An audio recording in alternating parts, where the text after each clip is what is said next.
Welcome to DCS Pathways. I'm Kevin Patton, Pathways Counselor for Dublin City Schools. Choosing courses and planning for life after high school can feel overwhelming. The ideas and resources shared here are intended to help students and families with this important process. All right, so I am joined here by some wonderful people from The Ohio State University who are really here to share some great ideas and information about opportunities in agriculture and environmental systems. So we've got a big career fair coming up at the end of the month, and this is kind of our first area that we're going to feature, in addition to some health sciences and some government and public administration in a couple weeks from now. So this is our first attempt at one of these virtual panels, so I appreciate all of these brave souls who have joined me here today, and here in a moment I'm going to let them introduce themselves so everybody who's tuning in can know who's speaking. All right. Hi, I'm Monica Lewandowski, and I am a teaching faculty here in the Department of Plant Pathology, and that's in the College of Food, Agricultural, and Environmental Sciences at Ohio State. And I do a lot of teaching and work with students.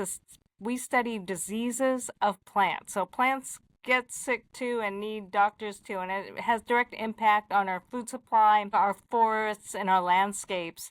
And I got interested in this field because I grew up on a farm in California where we grew raisin grapes, and I was aware that plants do get diseases and rotting fruits and things like that. And I love plants. I love being outdoors with plants, and this was a way to have a career working with plants, but also something that's very helpful to our food supply and also the environment. And I also just, really wanted to help people and help the planet, really.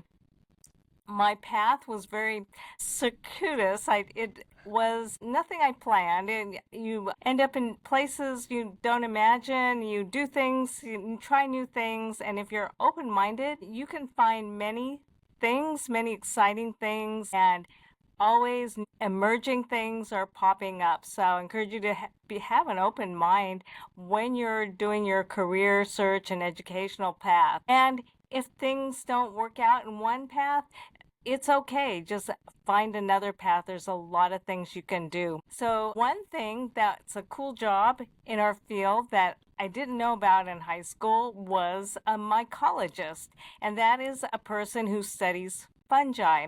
And they're really important organisms. They're important for ecology and also for agriculture and in industry.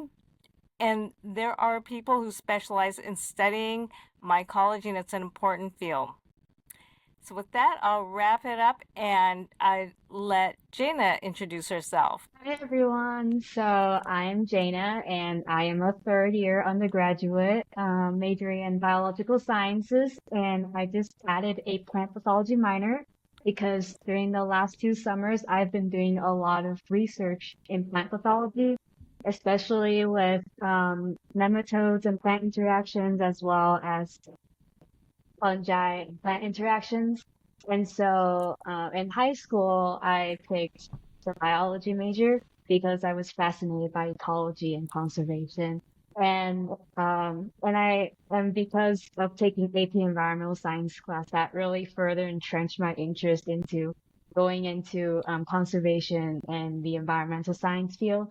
But what changed was during my internship opportunities in different research labs, it really got me interested into learning more about food security and seeing how important food is to everyone. And feeding people is essential for survival.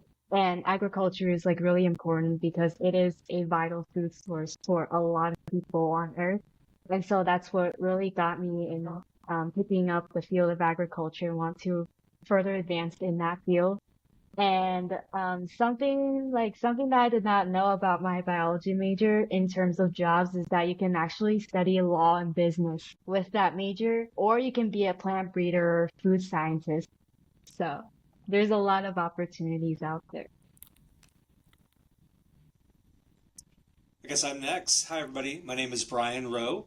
I'm a professor in the Department of Agricultural, Environmental, and Development Economics. And so what that means is economists think a lot about how people and societies make trade-offs when faced with constraints. Like, we're getting more and more, billions and billions of more people on the earth. How do we make trade-offs about who gets what and how we feed ourselves?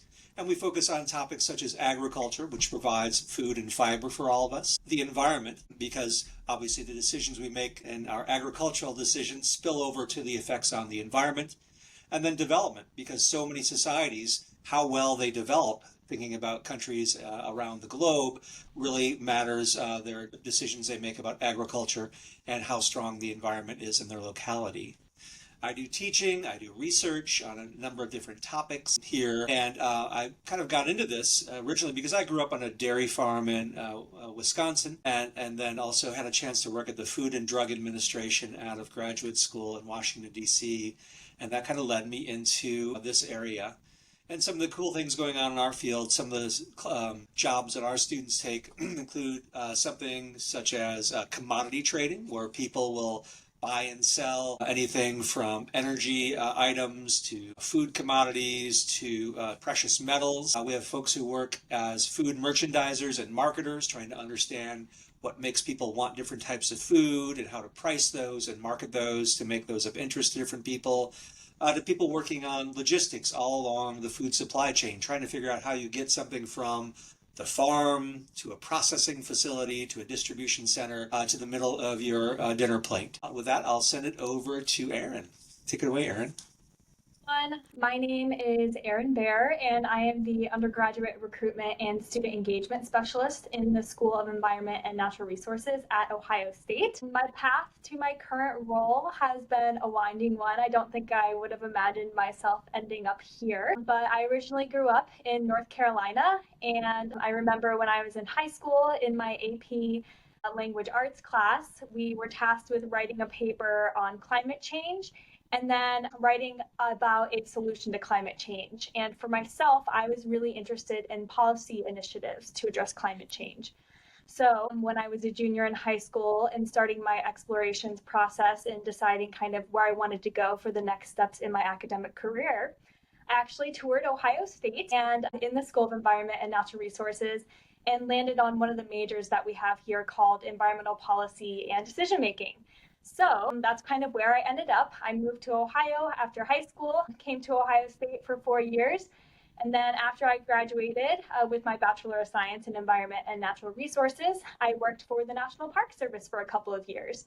And in that role, I was supporting parks in Oregon, California, Idaho, Washington State, and Hawaii, doing initiatives related to science communication. So connecting people with these vital resources that we have in our national parks, like water, fish, streams, trees, animals, all that cool stuff, and really understanding how can I communicate the value of these resources to folks in a way that kind of makes them care about them. And that includes the public, like you guys, or even decision makers within the Park Service and at a federal level overall. After I spent some time in the Park Service, I actually came back to Ohio State just over a year ago and started pursuing my master's part-time. So this role was kind of a really cool way for me to come back to the School of Environment and Natural Resources, my alma mater, and connect with students like you guys about a topic that I'm passionate about, which is conservation of our natural resources for current and future generations, not only of people, but also of our planet. So my role in the school is kind of sharing information about what we're all about in the School of Environment and Natural Resources for helping students like you guys understand if this kind of makes sense for the next steps in your academic career. A cool job in the environmental field that I didn't know about in high school is called an outdoor recreation planner. And so outdoor recreation planners are kind of tasked with determining how do we design and manage something like a local park? Where do we decide to put that park? How do we acquire land for that park? And then once we acquire the land, what is that park going to look like? Are we going to have swing sets? Are we going to have an archery area? Will there be trails? Stuff like that. So really thinking about how can we get more people outside. And I think that's a really cool job that I didn't know existed when I was in high school. So yeah, I'll pass it to you, London.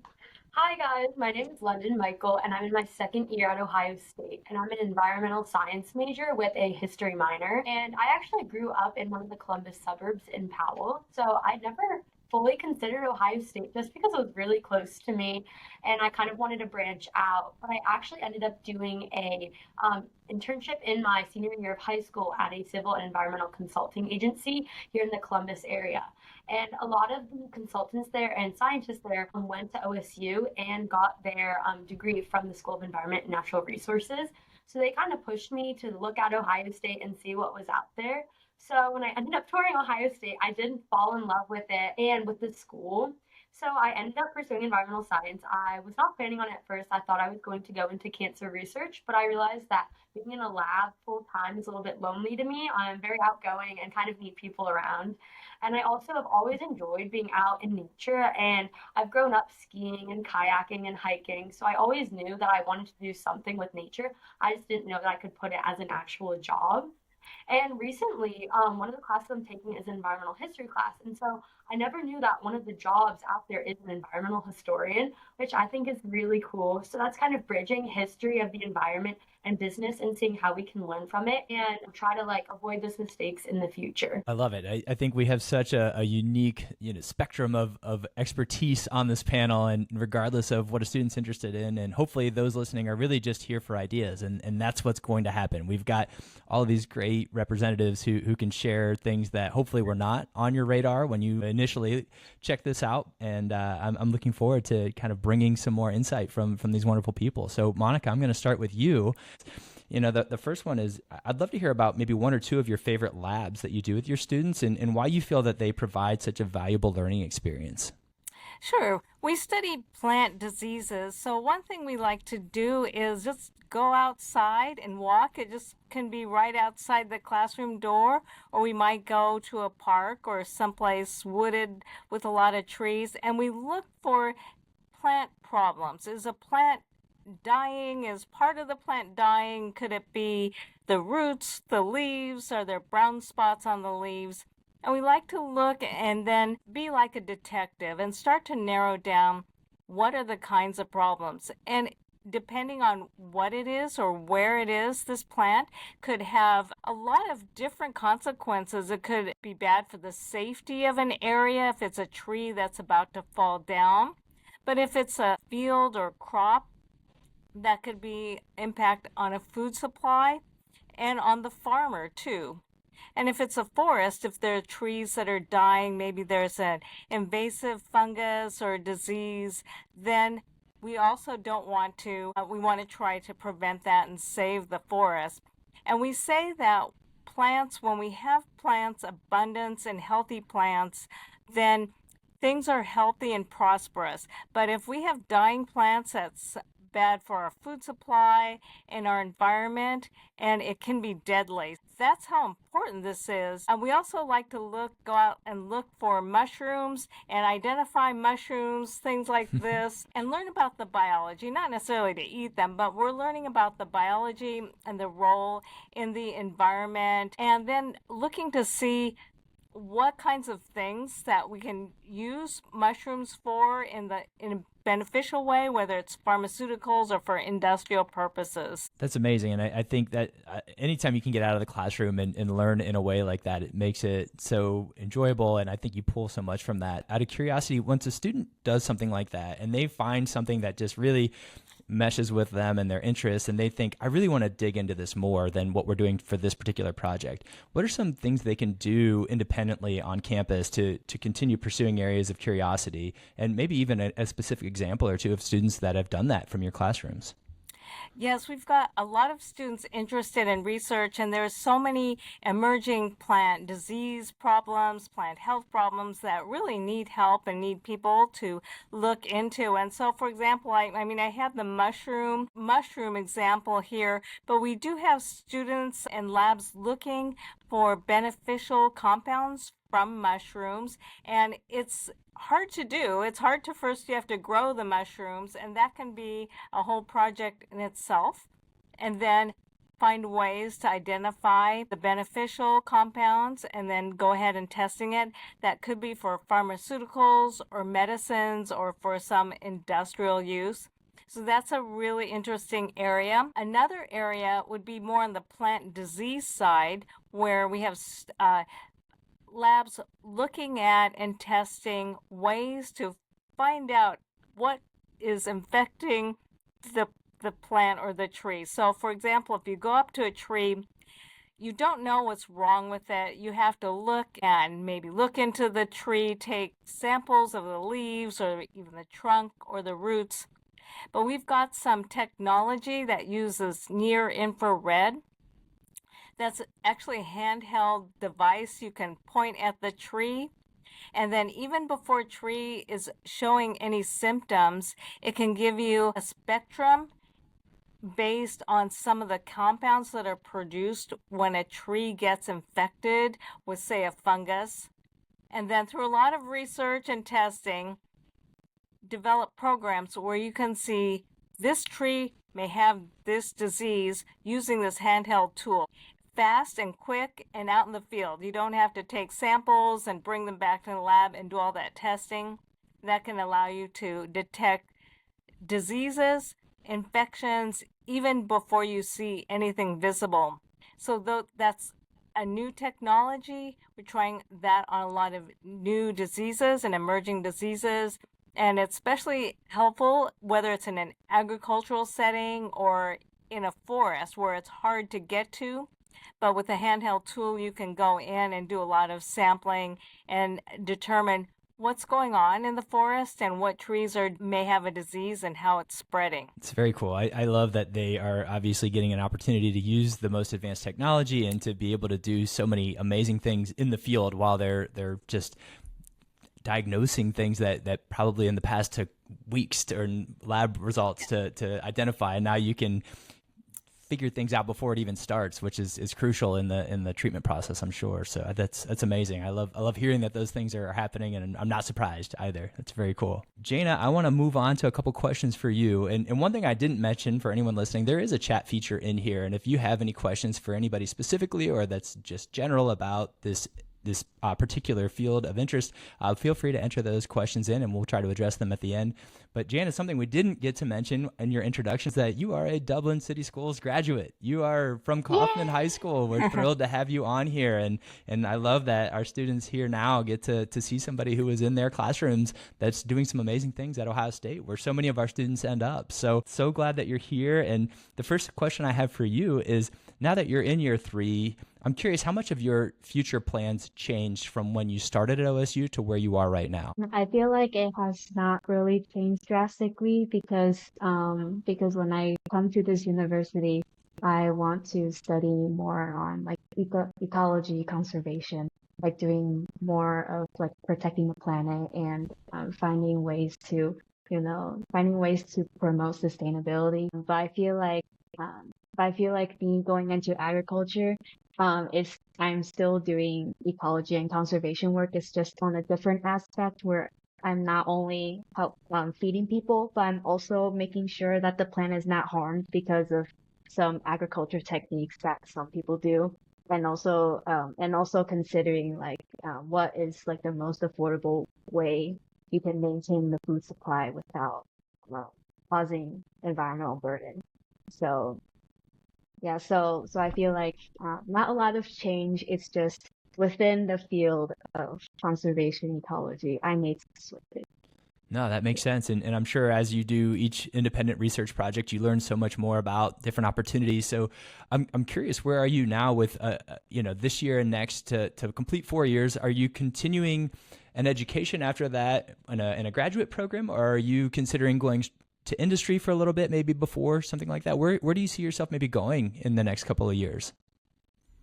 So I'm thinking about taking a gap year or two, working in a research lab. So it can be like a research lab at Ohio State or a research lab within the government sector, maybe just like working more on working with plants. And after that, when I have enough income, I can move into grad school and get a master's degree in crop science. And after my master's degree, I'm thinking about either being a lab technician working for a scientist, or if opportunity allows, go for a PhD to become a research scientist in doing resistant breeding work. And ideally, I would like to work for the USDA as a technician or a research scientist, whichever one is open, because I feel like government positions are usually more stable and they provide many benefits to its workers.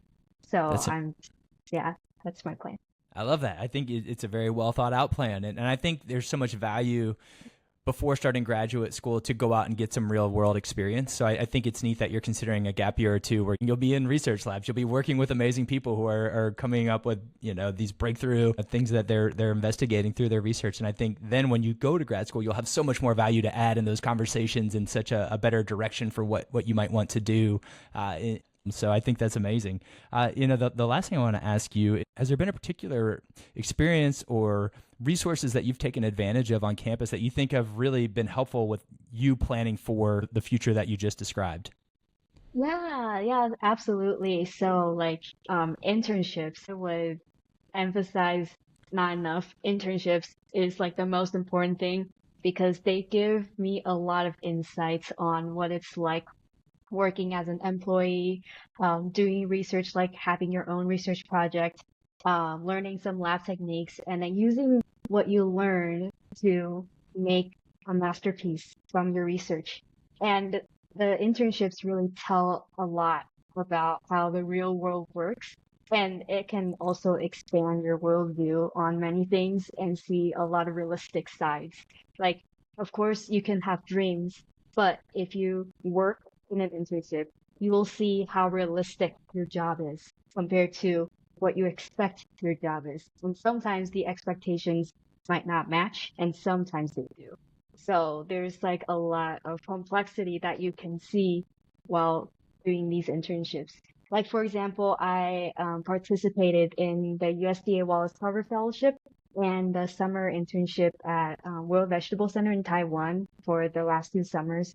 And I feel like these experiences really allowed me to connect with different experts and professionals who are really specialized in their field. And they shared with me like a lot of their experiences and how they feel towards the work they do.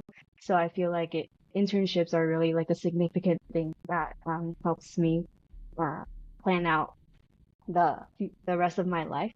And the second thing is professional connections. That is also really important because, like I mentioned, that it allows for like better understanding of the field. And maintaining this connection is also crucial if you want to apply to graduate school or any kind of position that requires a recommendation. Those resources are there to help you along the way. And one more thing is I feel like what opened me up to so many opportunities is really writing a paper for the Rowe Food Prize Foundation. And that took place in Miss Parker's AP Environmental Science class. She required like everyone to write a paper for the Rowe Food Prize Foundation. And in there, I wrote a paper about sustainable agriculture in New Zealand. And that is what got me to these opportunities open up in the future, like not only presenting at the Ohio Youth Institute and the Global Youth Institute, but the USDA Wallace Carver Fellowship is also part of Rowe Food Prize Foundation internship opportunities. And I also got to volunteer as a group leader there and look at high school student papers at the board of reviewers. So I feel like, you're working hard and maintaining a really good connection with your teachers can really help. Can really help open up your perspectives. I love everything you just mentioned. You're really speaking my language in terms of the importance of those experiences and developing those networks of professionals who value what they've seen from you and they've seen what a hard worker you are and how passionate you are about the areas that you've been studying. And obviously people are very flattered when young people go to them and ask questions and are curious about what they do for a living. That's a very flattering position to be in. To your point, you not only gain all these experiences that give you direction, now you have all these wonderful people who want to help you with that plan and with that direction. So I think everything you just mentioned is incredible. And I love that Mrs. Parker's AP Environmental Science gets a shout out because I know she's doing incredible things in there. So thank you for sharing that, Jaina. That's amazing. All right, Brian, I'd like to move to you next. And I'm curious, when you're teaching a course with students and you're exploring all these options in the field of agriculture and economics and how they relate to one another, what are some of the moments where you feel like you see some of those aha moments with students where things that you're talking about, maybe they had never thought of, but they seem very interested and engaged when you discuss it in class? Yeah, one of the topics I've been working on quite a bit is food waste. And it kind of shocks people when they realize that about a third of food is never eaten. And that ends up really kind of blowing people's minds that even though there's hunger throughout the world and we've got issues of sustainability, that we throw away about a third of the food without ever eating it. Most of it goes into a landfill where it then creates things like methane, which are really the worst types of greenhouse gases. And so that really shocks a lot of people and kind of spurs a lot of students into thinking about, because everybody sees this in their own worlds, particularly if they've worked in food service or even looked in their own garbage cans at home. It really kind of hits them and really brings that idea close to home for them. Absolutely. And have you seen any student that was so kind of just taken by that concept that you've really seen them run with it, either with a project at school or really it's taken them to a career field that maybe they didn't plan on when they entered your classroom? Yeah, I've got a couple of undergraduate students who are doing research with me as we speak. I just got off a Zoom call with a student just before this one. One student identified the idea, have you ever gone on a trip, maybe stayed in an Airbnb or a VRBO or a short-term rental location, and maybe you bought a bunch of groceries during your trip and made a few dinners, but inevitably when you leave that place, there are always a whole bunch of food that people don't eat. And so she was so moved by this that she's now undertaking a study where she's trying to assess how much food is typically left over at the end of these trips, how much money people are spending on food that they never eat, and then working with some organizations throughout the United States to try to develop tips and suggestions for people as they enter these Airbnbs and VRBOs so that they can make better choices during the week, so that they get more value out of their money and that they are not throwing away so much food. And so that's very exciting, and we're just thrilled to get that survey out and hopefully analyze that and come back with some really good insights that can really help change how people interact and deal with food during their short-term rental stays. I think that's incredible. It's got to be so rewarding for you to see students who take those conversations to another level like that and really go to a place that is going to have incredible impact on our world. I think that's amazing. And students are among the best because they oftentimes have insights that folks who've been working on this topic for a long time might not have. They bring fresh eyes into the situation and are really engines for ideas and energy and novelty. And so particular undergraduates, research opportunities can really push the envelope.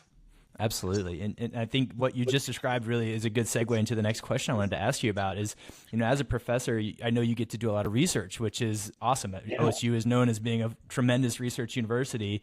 And I'm curious, obviously that's one example of a project that you're working on, some research with students, but what are some other things where you've been able to collaborate with students and other leaders at the university to work on some projects that you've really enjoyed over the years? Yeah, a big one that we have going on right now is with a PhD student of mine. She was studying the state of California, the biggest state in our country in terms of number of people and size of the economy.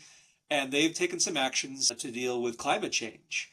And she was studying some of those new policies they just put in place a couple of years ago. And she's identified, even though the policy is trying to accomplish some great things, she's identified a kind of an issue that might be popping up that's actually causing an unintended consequence of that effort. And so through very careful work of collecting data and doing statistical analysis, she's really identifying some steps that the state of California could take to try to make those policies better and to really achieve their first stated goal of trying to reduce emissions of methane that are coming out of landfills. Again, it deals with food waste, and it's just very exciting that she was able to, through research and kind of collaborating with me and connecting with the state folks in the state of California, being able to identify, again, to do something very meaningful that could change the course of this very large state. And then a lot of states copy California, and so it might have spillovers to other states as well. I love these examples because it's actual students making real world contributions before they even get those degrees that they're working towards. And I think that's something I want more students to think about, right? Even as high school students, well into college or whatever they decide to do after high school, you don't have to wait to have a degree to have an impact. And you've got all these brilliant people who are years and years ahead of you on the research that you can talk to and learn through what they've learned from their failed experiments and successful experiments. And then all of a sudden you can be that much closer to making an impact through those collaborations. So I think those are incredible examples. And I've even had high school students reach out to me and undertake research in their own communities and have a meaningful impact at their community level. And so you don't have to even get to college to do this, right? You can do this right now in high school and bring that along with you to the university of your choice, hopefully our college here at the OSU, but anywhere, because you can make differences right now. That's great. I love that message. So Erin, I'm going to move on and ask you a couple questions here as an engagement specialist for your department. I'm curious, what are some of the ways that you're helping students get relevant experience that are related to the careers in your area? Yeah, great question. So as I mentioned earlier, role, it's a really long title. I think all of us here at Ohio State have really long titles for some reason. So it's undergraduate recruitment and student engagement specialist. So that first part is undergraduate recruitment, sharing what we're all about here in the School of Environment and Natural Resources. But then that other half of my role is student engagement. And what student engagement looks like for me in my position is fostering community among our current students that we have in the school. Thinking of ways that we can get students involved outside of the classroom to really help make Ohio State, which is a very large university, feel a little bit smaller. And I think all of us on this call in our respective departments understand that while the university is very large, because we're these layers deep within the university, our departments themselves feel a lot smaller. And so fostering community among the students who are studying in our academic units is really important. So just, I think next week, we're doing a rock climbing night here at our gym on campus. And so student engagement for me is all about fostering community and finding ways to support our students that we have in the school. And part of that is also sharing resources with students. So you asked about finding potential careers in this field. And here in the School of Environment and Natural Resources, we're lucky enough to have 2 career advisors that are dedicated to helping just our students in the school find jobs and internships in things that are related to the environment. So they're there to help students do things like write their resumes, write their cover letters, know where to go to find jobs, practice skills for interviews, things like that. And the result is a lot of our students are finding really cool internships that will set them up for awesome careers after they graduate. I'm going to use the chat feature to throw a link in the chat. But we actually do have a digital internship gallery where you can see from this past year, what are our students up to in the School of Environment and Natural Resources? So you can see there's a wide variety. Some students are working in the city of Dublin with you guys, understanding how we can implement sustainability initiatives on a community level. Other students are going to Alaska for the summer and are being a part of fire crews to fight wildland firefighters. Students in the School of Environment and Natural Resources are doing a lot of really cool things to ensure that our environment is resilient for years to come. And we're lucky that we have these career advisors in the school to help students do that. That's amazing. I think any program that sets students up for those types of opportunities are doing it the right way, because that is really what lands you in those future roles and careers that are so full of purpose and exactly what you want to be doing with your life. And I think another thing I want to mention that is important for students to think about, especially if you have an interest in some of these more niche areas. Sometimes students get turned off by the idea of going to a place like Ohio State because of and I think it's important to understand that if you really like the idea of this specifically, natural resources, environmental science, go visit that specific school, because you might be shocked to realize how small it feels once you're there and you see how that community builds, and really you have the advantage of a huge school like Ohio State and the resources available, but also that community feel that maybe you're looking for in a college experience. And certainly we know, the cost tends to be more affordable than certain schools that don't have that ability to be a public school funded like Ohio State has. So I love that you share that. Are there any specific programs through Ohio State that are geared towards high school students to help them learn more about the opportunities in your department? Yes, so I'd love to talk to you about Stone Lab. So Stone Lab is Ohio State University's island campus up on Lake Erie. So kind of right next door to Put-in-Bay, there's a tiny little island, and that's where Stone Lab is. So the cool thing about Stone Lab is that there are dorms up there are dining halls up there are opportunities for student employment up there. And here in the School of Environment and Natural Resources, we offer classes up there in the summer. And the really cool thing is that high schoolers can take some of the introductory level courses that are offered up at Stone Lab. And so it's a really great opportunity to kind of like dip your toe in the field of conservation. And again, I'll use the chat feature to throw some links in there. But high school students, if they have a recommendation letter from one of their science teachers, like maybe an AP environmental science teacher or something like that, have the opportunity to pursue some of the introductory level courses that are offered up at Stone Lab. So it's a really cool opportunity. And the fun thing about Stone Lab is, while typically courses at Ohio State last about 16 weeks during a fall or spring semester, the courses that are offered up at Stone Lab over the summer happen over a condensed period of time. So what that means is over the summer, since the summer session is shorter, it means you're taking your class every day and spending a good portion of your day in that class. That allows for more opportunity for things like field trips, being able to get out on the lake as part of your in-class experience. And so really letting nature be your classroom. And I think that's one of the really cool things. So if you are in high school, you're considering pursuing some sort of academic career in conservation, would totally recommend Stone Lab. And there are other departments at Ohio State that offer courses up there too.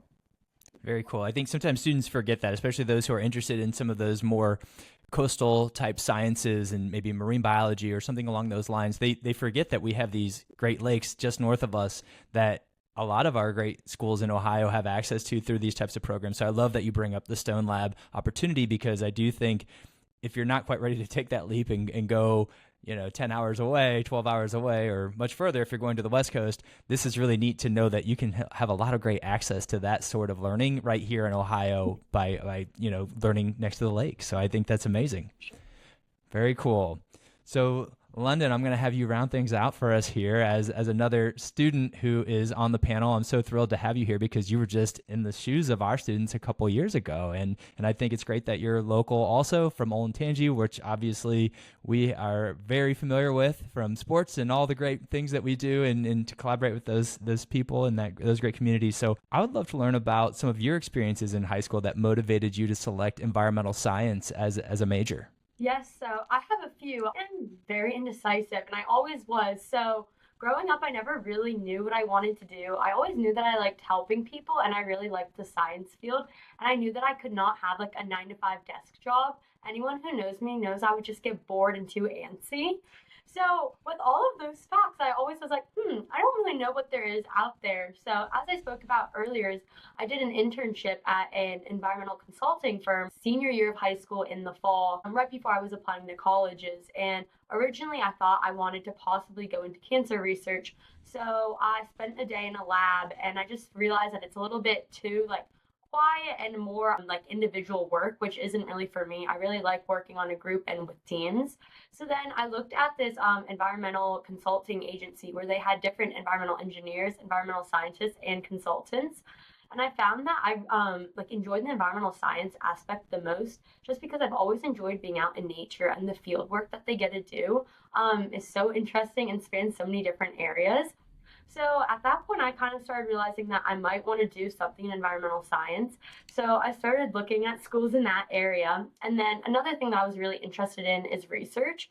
So through high school, my junior and senior year, I did a 2-year research project with Dr. Bell from Ohio State. And we did it on the stigma of mental health in our district.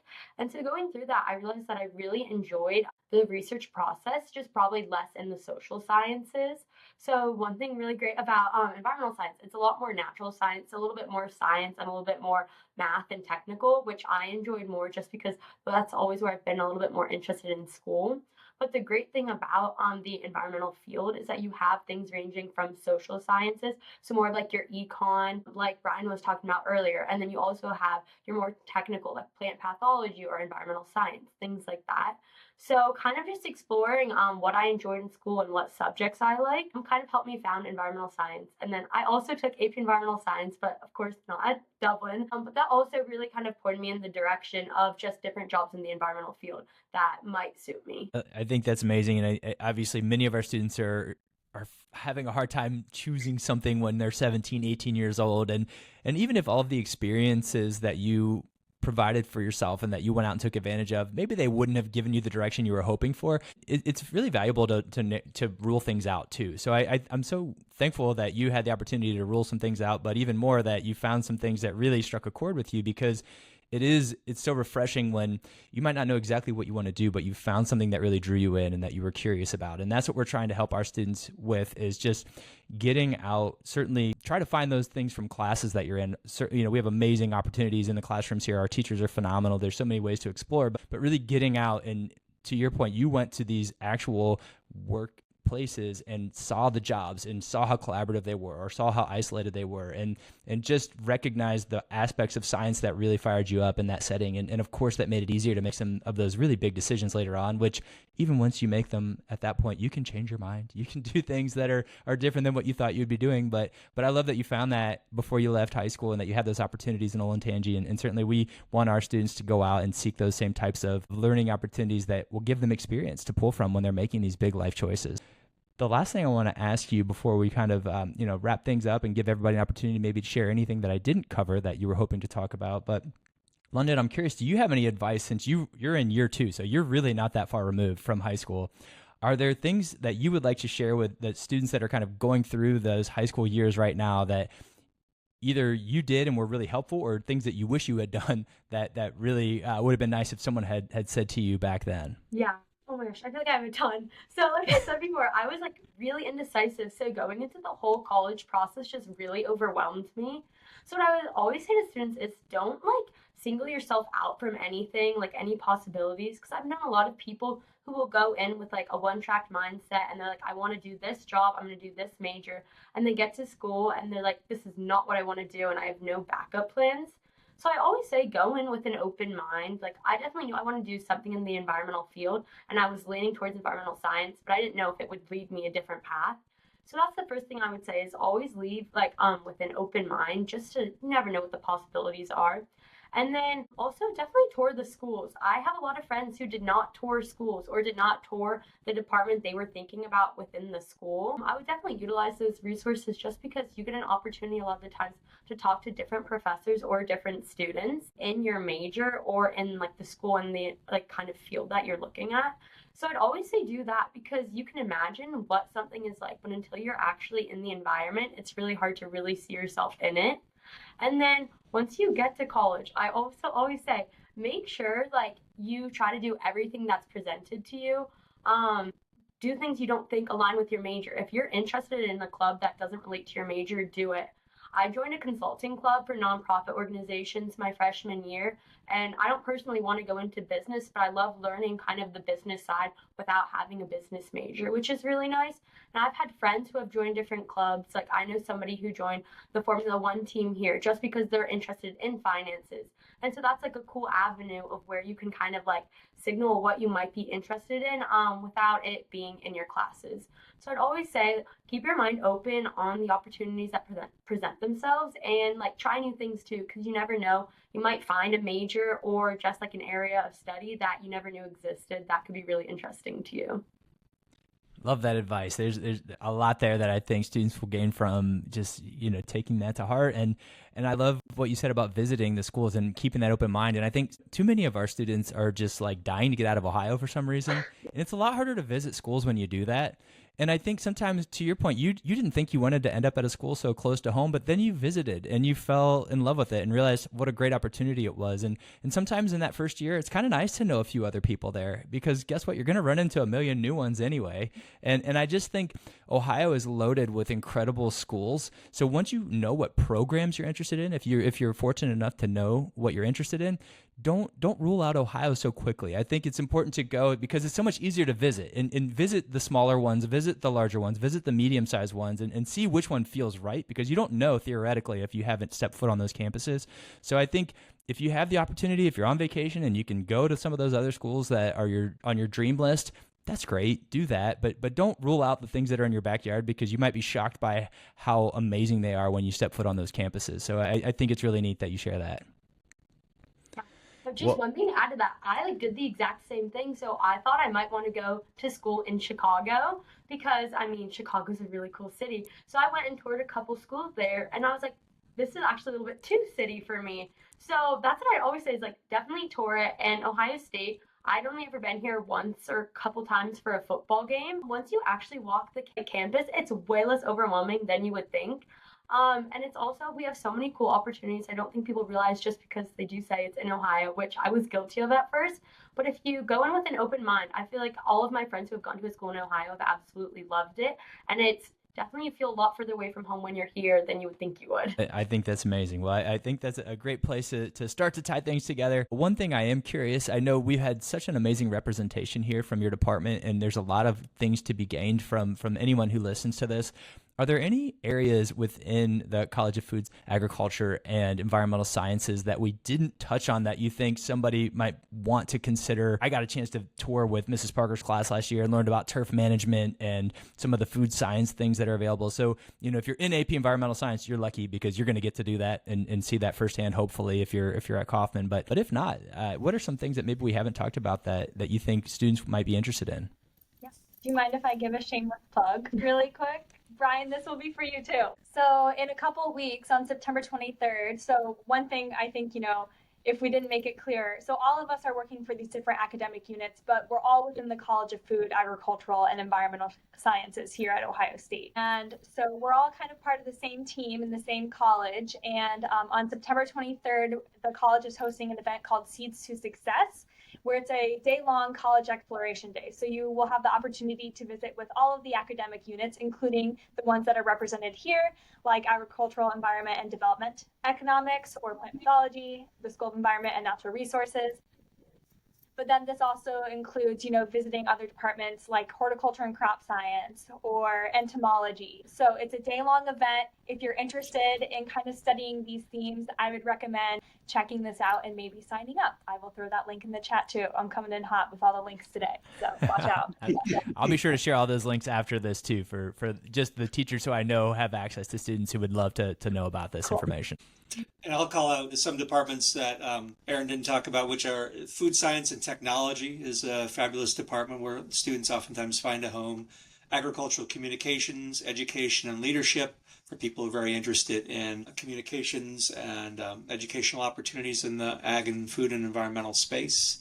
And then we also have an engineering group that focuses on food and agriculture and environmental engineering as well. And so if you've got more of an engineering bent, there's also some very pressing issues that engineers are able to address that are handled quite nicely in our units. Very good. Well, I'm monitoring the chat. I know I told you all this is the first panel I've done, so I didn't have a chance to push out huge amounts of advertising because I wanted to make sure that it went smoothly before I embarrassed myself in front of a million people.